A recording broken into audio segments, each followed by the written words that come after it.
वर्गात शिकत आहे. माझा रोल नंबर 72. आज मी फुलांची गोष्ट सांगणार आहे. लहानपणी मला फुलांचा फार नाद होता. फुलासारखी सुंदर व पवित्र वस्तू जगात कोणतीच नसते. पृथ्वीवरच्या फुलांनी व आकाशातील ताऱ्यांनी माझ्या जीवनावर अनंत परिणाम केलेले आहे. माझ्या वडिलांनाही फुलांचा फार नाद. पूजेला भरपूर फुले त्यांना पाहिजे असत. जास्वंद, कर्ण, गुलाब, रास्तुरा वगैरे नाना फुलांकडे फुलझाडे शेतावर होती. माझे वडील गणपतीचे मोठे भक्त.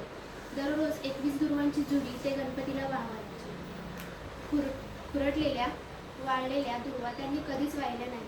वाटे तितके लांब जाते, परंतु हिरव्यागार झुपकेदार लांब दुर्वा ते घेऊन येते.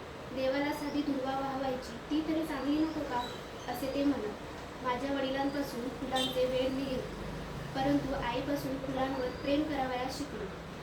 मी फुलांसाठी पहाटे उठत असे. माझ्या गावात बकुळ वृक्ष पुष्कळ होते. बकुळीची फुले फारच सुंदर व सुवासिक असतात. त्यांच्यात मधही असतो.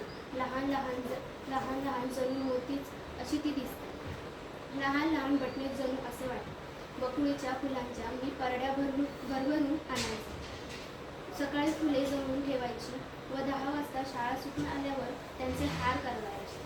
वडील ते देवळातील देवांना नेहमी घालते. सकाळी बकुळीची मोत्यासारखी फुले जमवायची व सायंकाळी ते देवळातील देवांना देऊन सायंकाळी गुलाबशीची फुले गोळा करायची. सायंकाळी गुलाबशीची फुले जमवण्यासाठी शाळा सुटताच मी पळत जात असे. दुसऱ्यांच्या घरी जाऊन त्यांच्या गुलाबशीवरची फुले मी आणीत असे, कारण त्यांना ती थोडीच हवी असे. फुलांची आवड आहे कोणाला, देवपूजा कोणाला हवी आहे.